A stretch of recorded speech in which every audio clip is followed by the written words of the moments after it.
Everybody is up in arms about Deshaun Watson not playing during the preseason. I'm going to tell you why. We're kind of past preseason. And the Browns made the absolute correct decision to not play Deshaun Watson with the first game coming up against the Dallas Cowboys at Cleveland Browns Stadium. We'll talk about that and reinforcements coming right here on the Ultimate Browns.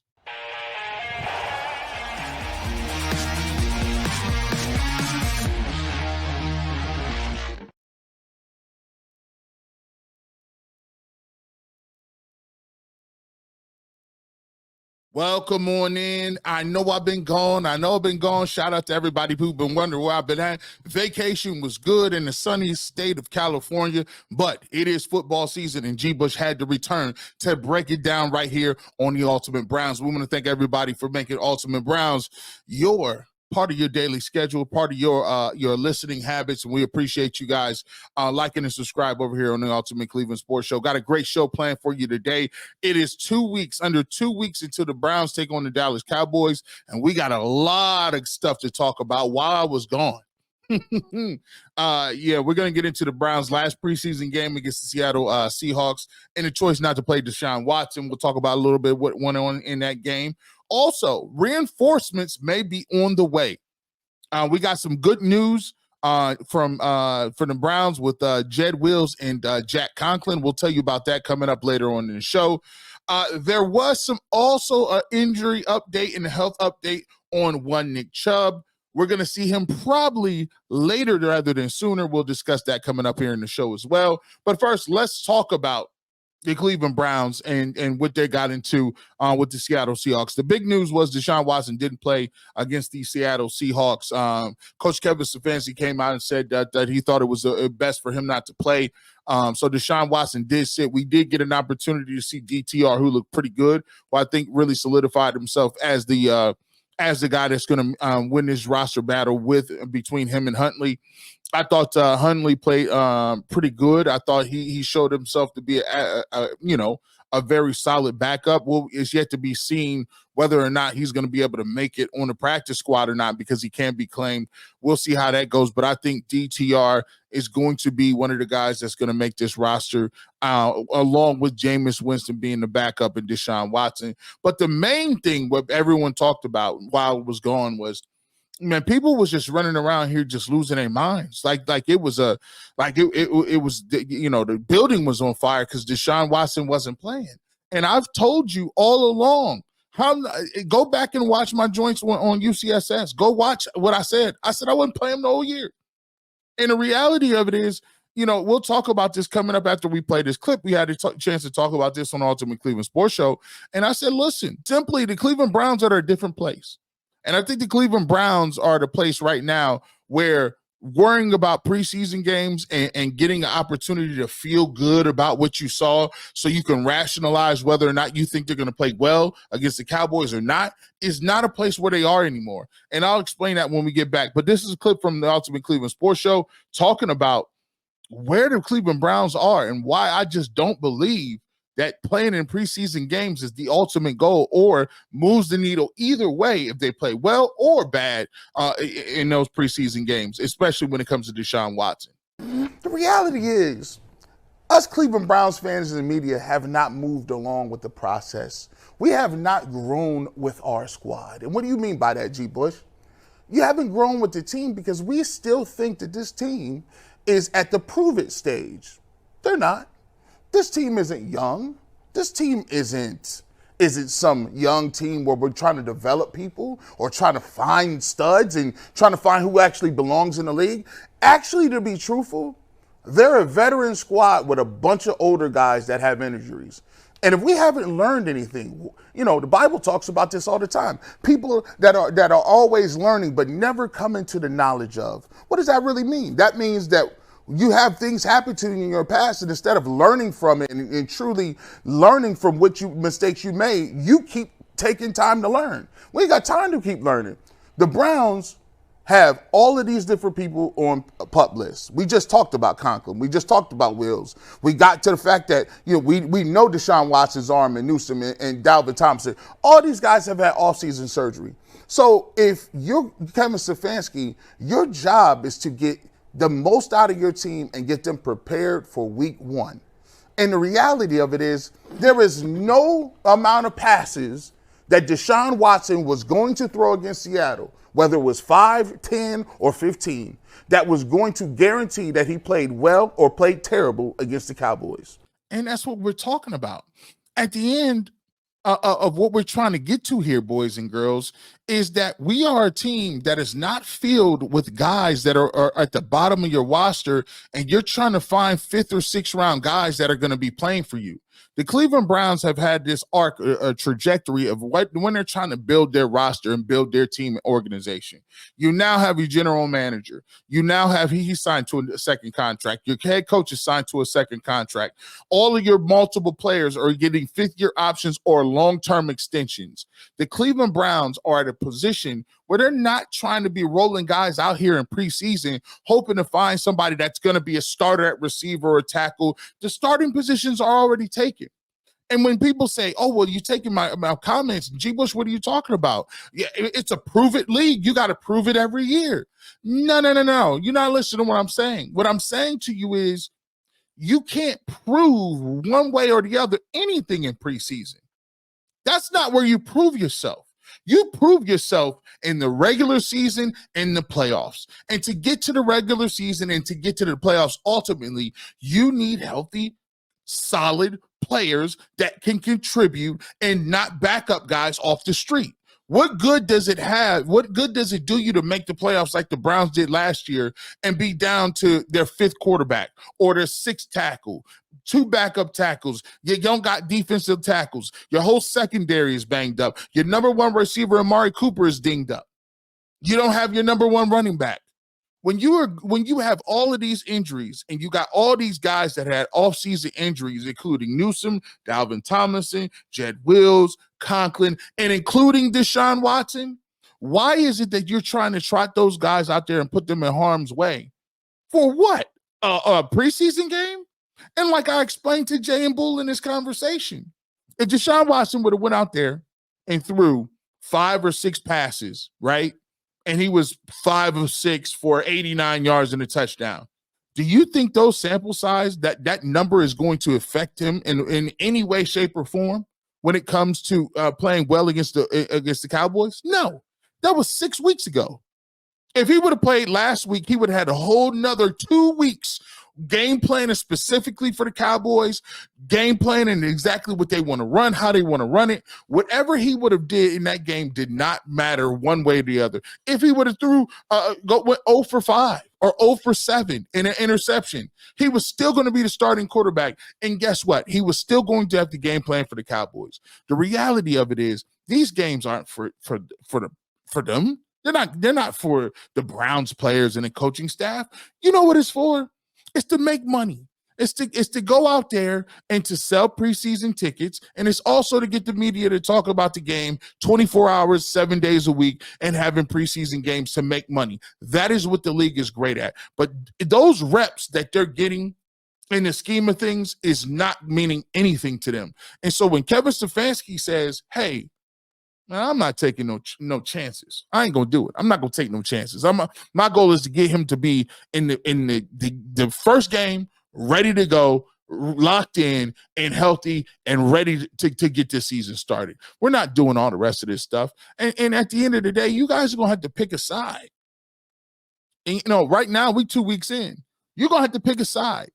I put that on the thumbnail because I have Kevin Stefanski, I have Deshaun Watson, and I also have Kevin and Andrew Berry. And the reason why I put them on there is because you guys are going to have to choose. They are lockstep in them picking Deshaun Watson.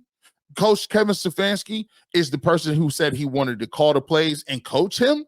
And Andrew Berry is the person who said he's going to put his reputation on the line for Deshaun Watson. I'm a Browns fan. To be honest with you, you see it on the hat, you see it on the shirt. I done put all my money on the line. I got all kind of Browns gear. My thing to you guys is to ask you, what are you going to do? Are you gonna have? Are you gonna be a skeptic the whole season, or are you gonna lock in and say, look, man, maybe Deshaun Watson ain't my cup of tea. Maybe Deshaun Watson, there's some outside things. And heck, maybe I even like Baker Mayfield a little better back when they let him go. But guess what? When the season starts and all the speculation and all the stuff go to the wayside, are you sitting there? Are you rooting for the Cleveland Browns? Because if you're rooting for the Browns, you're rooting for Deshaun Watson. If you're rooting for Kevin Stefanski, you think he's a great coach, then you got to respect Kevin Stefanski's decision to sit him, right? You can't have it both ways. If you think Andrew Berry is a good general manager and he's done a good job of mitigating some of the picks and draft picks that he had to pay for Deshaun Watson while he wasn't available to play and still made the playoffs, well, then you have to respect the decision to say this is where we're going and how we moving, right? If you like Nick Chubb, you kind of got to like Deshaun Watson, and you got to not like him personally, but you got to be on the boat. You got to be a guy that says, okay, I'm a Browns fan. I need this guy to get us to where we need to go. So we got to pick a choice. We can't pick. We got to choose a side. And I'm going to choose the Browns side all day and twice on Sunday. I don't know what other alternative that you guys got. Because it seems like some of you are if you scream in the nighttime 100 times over and over again that it's the worst trade in the history of all mankind, does that mean that you're not going to watch the games? You're going to watch those games. You might as well at least root for your team, because you don't get any money for saying it's the worst trade in history. We're all hoping it's not the worst trade in history. And that is what being a fan is about. Coming up, we will get to reinforcements coming. Conklin, Jed Wills, Greg Newsome, reporting my Mary Kay Cabot said all those guys will be coming off the PUP list. But there is one guy who looks like he won't be there. It looks like he won't start the season with the Cleveland Browns, but I will tell you why that's the wisest decision they've ever made. And that's G. Bush right here on the UCSS Network. Let's talk about the great people over at Game Time, man. I love going to the Cavs playoff games in 2016, watching LeBron and Kyrie bring home the championship. I'm looking forward to seeing the Guardians this fall during a pennant race as well. And if you want to see some of those games coming up with the Guardians, you're going to want to use the Game Time app. It has a new feature called Game Time Picks that makes getting tickets for your favorite live events even easier. Game Time Picks filters out the fluff to show you the only incredible deals on great seats, so you don't have to waste time searching through thousands of tickets, man. And let's talk about this. We got Game Time's 50% off Labor Day offer for the Diamondbacks and the Dodgers. And make sure you guys go check that out on the Game Time app. You know what? Curated super deals makes it easier to find the best prices on the best seats. You can also check out your seat views directly from the app before you even buy the seats, right? Lowest prices guarantee, event cancellation, and job loss protection is available to you. Game Time Picks curation makes it easier to save money on sports, concerts, comedy theater, etc. You know what? Game Time ticket coverage you'll be able to purchase in covered with the most flexible customer service policy and ticketing in the ticketing industry. Take the guesswork out of buying tickets with Game Time. Download the app, create an account, use the code word LOCKED, LOCKEDON, NFL for $20 off of your first purchase. Terms apply. Again, create an account and redeem the redeem code Locked On NFL, LOCKEDON NFL for $20 off. Download the Game Time app today. What time is it? Game time. Welcome back to the fastest 30 minutes in all the sports. It's your boy G. Bush back with you after vacation on the Ultimate Browns. Less than 2 weeks coming up here. We're going to get with the Cleveland Browns and the Dallas Cowboys. Time to get locked in. And so, unfortunately, we've got to talk about some people that won't be ready to play when it comes to the Cleveland Browns and the Dallas Cowboys. This reporting came out today, and it was from Adam Schefter. As you can see right here, Cleveland is expected to leave Nick Chubb on the physically unable to perform list, which means he's ineligible to be active during the first 4 games of the season, per league sources. Also, take a look at this. Ian Rappaport also tweeted He said the Browns planned for Nick Chubb to begin the season on the PUP list back in the spring when they restructured his deal. Here's how. Most roster bonuses require 17 games of active duty to earn the full amount. Chubb's deal is a very rare exception, requiring only 12 games for him to do that. So, as you can tell, if you're reading the tea leaves and you're looking at this, it looks like the Cleveland Browns had already planned for Nick Chubb to be out during the first few games of the season. And if you're listening to G. Bush, there's a couple of things that I've been right about already in this show. One of them is I told you that Deshaun Watson wasn't going to play. And a lot of people were like, you crazy, you're the Duke and knee jerk. And the Duke and knee jerk, it may sound like it's crazy at first, but as you come around, I'm like the candy. You either mess with me now or later. And later, I seem to be right. I'll also give you this. I told you from Nick Chubb, I heard people saying he's Superman. He's part of the Justice League. He got bionic legs. He's the strongest person that they know mentally and determined. His contract, he got to get that money. I told y'all all the same thing. I'm only telling you stuff that I know about personally. And I tore 2 ACLs. I tore my ACL on my left knee and right knee. And I did it all within an 8 to 10 month time frame. And one thing that I'm telling you is he already went through knee surgery. Now, I'm not claiming to be an orthopedic surgeon. I just know how it is to have your knee drained a whole bunch of times. I know how it is to go through rehab. I know how to do all that stuff. I get it. And one thing I told people was, your ligaments don't care about your heart. Every player has heart. Every player is determined. Some players are more determined than others, but for the most part, all players got a certain level of determination they're going to get back. And when you tear your first knee up or you have your first major surgery, everybody is ready to get back rearing and just biting at the chomp to get back. But ligaments, they don't care about your heart. They don't care about your willpower. They heal on their own time frame. And I know what it is to come back and try to do that. Now, Nick Chubb is a better athlete than me. I'm not saying that Nick Chubb ain't. But also, Nick Chubb wasn't a defensive lineman. As a defensive lineman, I move forward, back, left, and right. It's more like an analog joystick like you playing Miss Pac-Man. Nick Chubb is a first-person shooter on PS5, right? He's playing PS5. He's playing Call of Duty. And he got to move left, diagonal, up, down, right trigger, left trigger, do backflips, and still be able to hold on to the football, not worry about getting hurt, and avoid people, run people over, and do everything that he needs to do, which makes him great as Nick Chubb.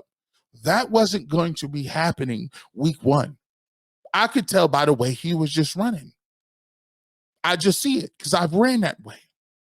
Right? Running straight and cutting is 2 different things. Not to mention he had already had a bad knee injury prior to that. So, I'm not saying I told you so because I'm happy about it. I would like to see Nick Chubb out there, but I thought the Cleveland Browns did exactly what they were supposed to. They were protecting Nick Chubb. They protected him from himself. And now you can use Nick Chubb as a person that is going to be a spark plug. As a matter of fact, it might not even be 4 weeks. It might be 8 weeks. It might be 8 weeks before he's comfortable. And you already got to think about it too. That's if there's no setbacks. The main problem with the knee injury isn't that he's going to tear it up again. That's not what the thought process is. It's the tendinitis. It's the swelling. It's trying to make sure that there's no setback in terms of, is your knee swelling or do you have any irritation? Can you practice day after day?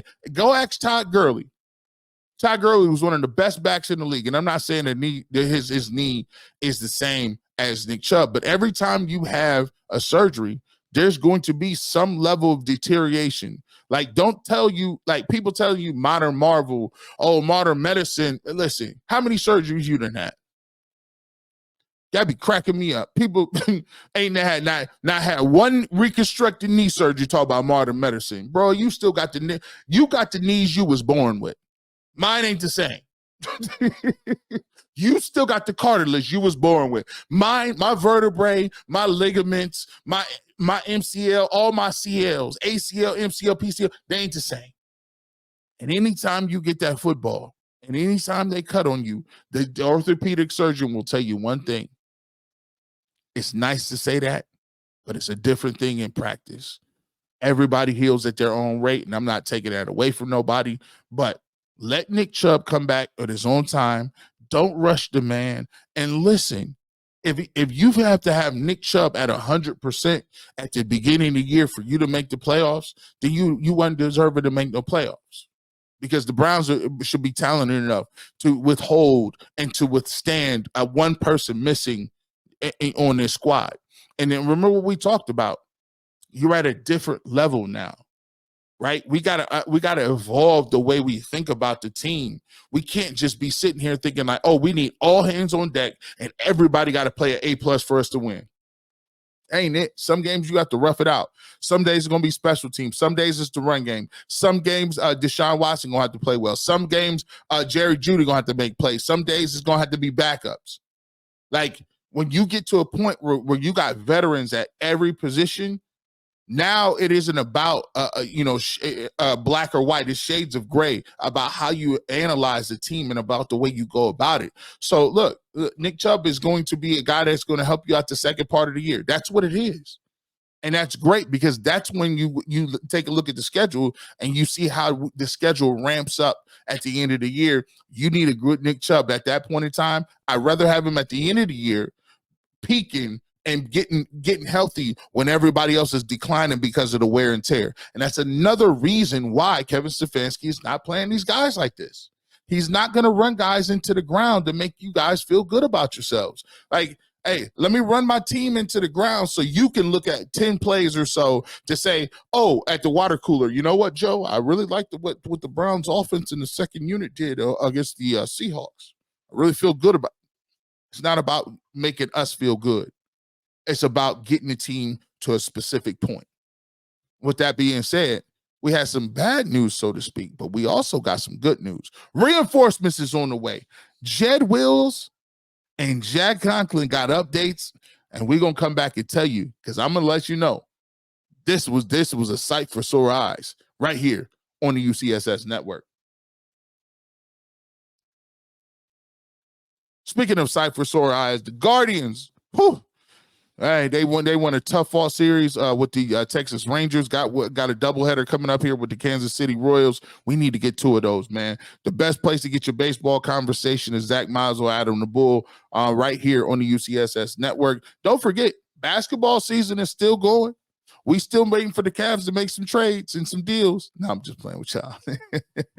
Ultimate Cavaliers, Mikey McNuggets, and Jason Lloyd. Make sure you check those guys out here on the UCSS network. My boy Earl the Pearl. Earl the Pearl is rocking and rolling. Shout out to him. Ultimate 216, mix of sports and culture. He did, we were doing some of the preseason games, big numbers on the preseason. Shout out to him for coming on and helping me out with that. And of course, we got an announcement to make coming up this Monday. So we're doing this on Monday and Friday, right? Coming up on the season, when the season starts, we will be moving the Monday show to Tuesday. So coming up next Tuesday or Monday, which was Labor Day, we won't have a show. And then moving forward, this is the last Monday show. We will be having this show on Tuesday and Friday. Make sure you check us out every single Tuesday and Friday, 5 o'clock on the Ultimate Browns. And you know what it is, the big homie here, right here on UCSS Network. Welcome back, as I sip my coffee,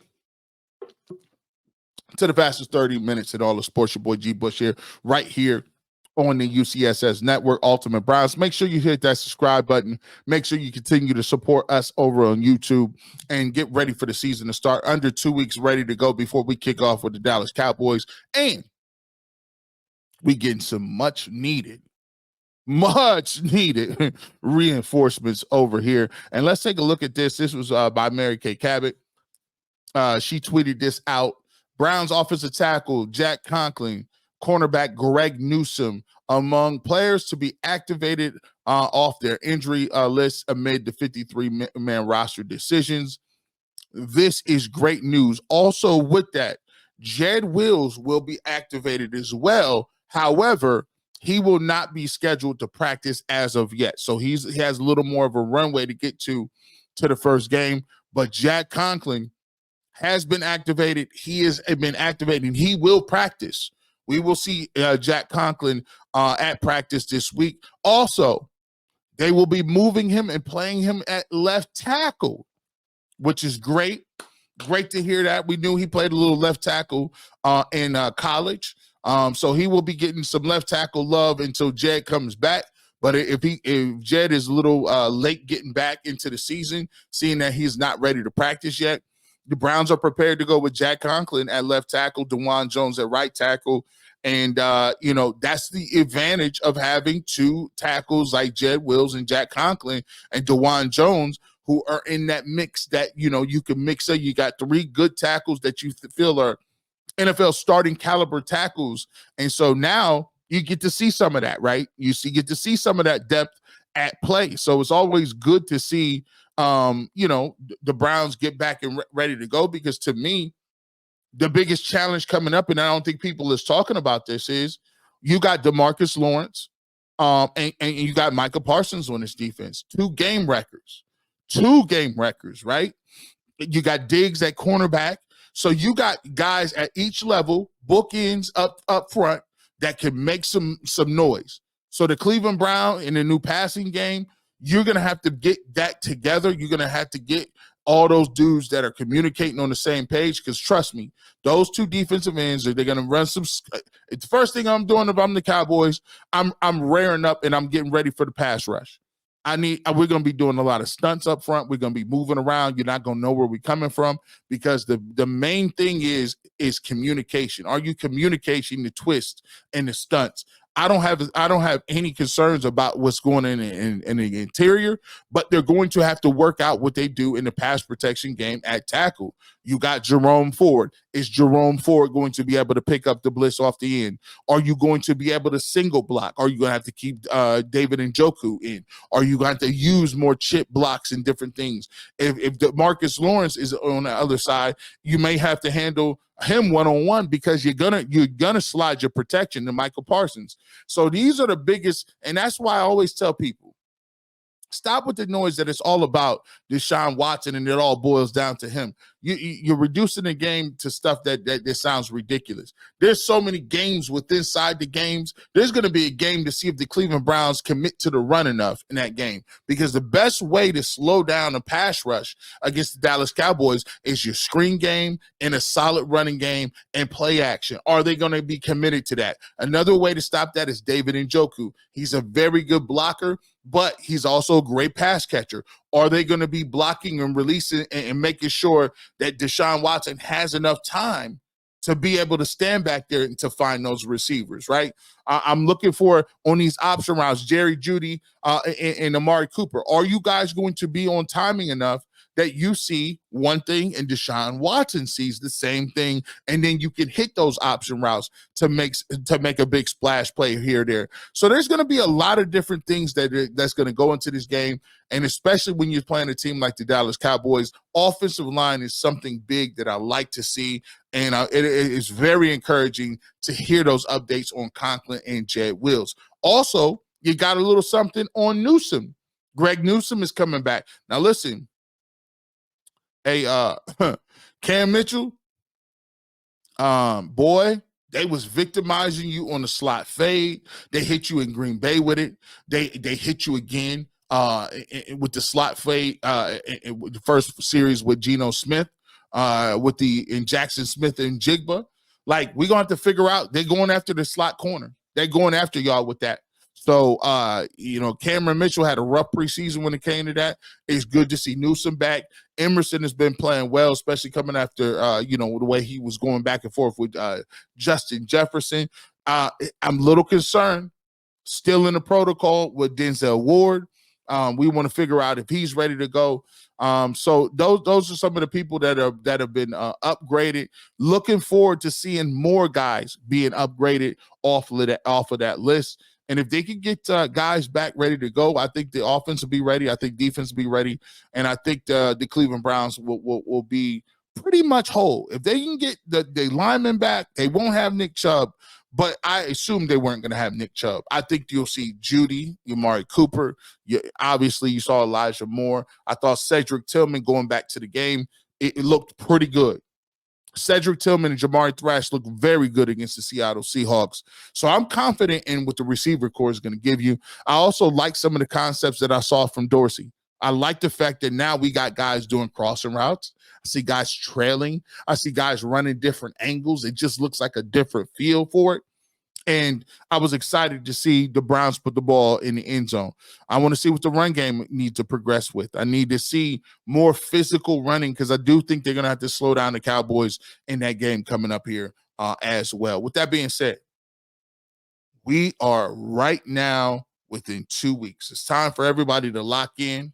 We're done with the list. We're done with the tier list. We're done with the who needs to step up, all that good stuff. We're down to game planning and getting ready for the Dallas Cowboys. So when we come back on here, we ready to go. We ready to get it popping, and we're going to get ready to tee this thing up as we move past the preseason into the 2024 season. And I'm telling you, it's going to be a good one. With that being said, you never know where I might show up. I might be on radio, television, or internet. But the first thing you always know is if you want a fresh cut on sports, the barbershop is where G. Bush is at. So all you got to do is listen for the Clippers. Have a great evening and go Browns.